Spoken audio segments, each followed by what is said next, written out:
Did you know that milk tea shops in China can only make 1% of their whole profit by selling their drinks? I know it sounds ridiculous and you won't believe that. However, today I will solve this mystery for you. Welcome back, ladies and gentlemen. This is Nikki News anchor Yoyo speaking. So at the very beginning, let me just show you some numbers. According to the data, by the end of 2023, in China mainland, the newly opened restaurant, the number was 4.17 million. However, 2024 already ended, and the number of closing down restaurants was 4.21 million. What does that mean? It means that today we have a new restaurant and tomorrow it's closing down. Yes, it was that fast. That's why in China, when you ask other people, they will give you one advice. If you do not have enough money, never think about opening any restaurants because it's a game for wealthy people only. So, according to the data, it's not very tough to say milk tea shops are also having serious problems. Yes. However, at the same time, all of the brands are also attracting new franchisors crazily. For example, this brand said, "You don't have to pay us for the first year because our franchising fee counts from the second year. So just to relax and join us." This guy said, "If you want to join us, then there's no one-time payment. You can pay us monthly, just like paying for your credit cards." And this guy said, "No worries, we have 50% off for your franchising fee."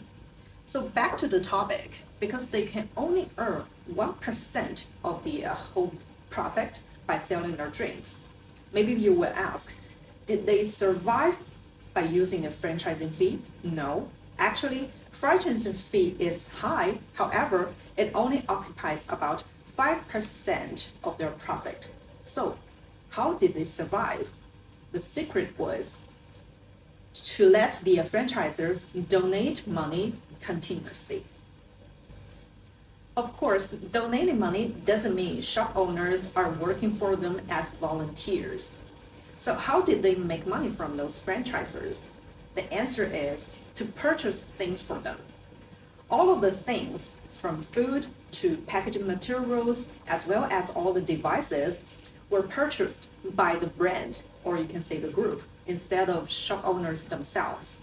The first reason is to control the quality. If shop owners are purchasing stuff by themselves, the quality would be difficult to check. That's why they will do that from the group, then release to different shops. And the second reason is to earn money from the purchasing. For example, if a watermelon is 30 China yuan, then the franchisors, or you can say the shop owners, they have to pay 80 China yuan. And the milkshaker, usually just 300 to 500 China yuan. However, they have to pay 4,000. That's why if they can have new franchisors, then they can earn money continuously from them. And they cannot say no because it's the rule on their contract. According to the data, by the end of 2021, this brand, by just selling their packaging materials like the cups and the straws, it earned more than 1 billion China yuan. I'm not kidding, it was the real number, which means that more than 30,000 shops or franchisors are working for it. Almost no any benefits.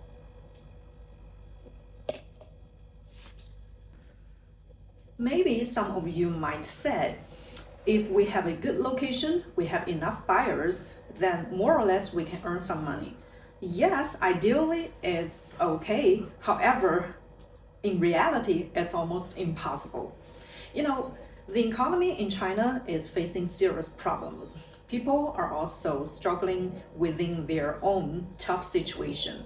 Many people, their salary was deducted, and many people are still unemployed. So compared to other meals, milk tea acts just like our everyday dessert, which means that it's not that necessary. When people do not have enough money, they prefer to save money and put it into the banks or stop making impulsive decisions. That's why, compared to the past, all of the brands, they are having much fewer buyers every day. No matter how good the situation or the location is, the earning is still a problem. In order to survive, milk tea shops have to attract enough buyers.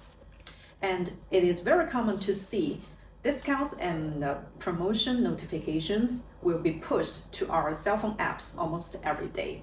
Like buy one get one free or 9.9 China yuan for a cup, quite cheap and always good deal. I remembered very clearly before COVID epidemic time, usually popular drinks are from $3 to $4 per cup. However, nowadays, the average price is $2 per cup something. Yes, that's cheap, and sometimes with a discount, it's even cheaper. But $2 per cup, shop owners can only earn 2 China yuan. Remember, they have to pay for the salary, water, electricity, food, and of course the rent. That's why more than 90% of the shops will close down very soon. Even if for very few lucky shop owners, they earn some money because of the good location. Now, district manager will find them. Hey, do you want to open another shop on the same district? If they say no, then they will ask some other new franchisors to share the benefits. That's why they have to pay for the new franchising fee in order to survive, or they have to share their benefits and waiting to die. That's why next time when you are drinking milk tea from China, especially in China shops, remember, you're not drinking milk tea, you're also drinking the blood and tear of all the franchisors, because all of these are just fake booming. That's all for my sharing for today. Thank you guys so much for coming, and I will see you very soon in my next episode.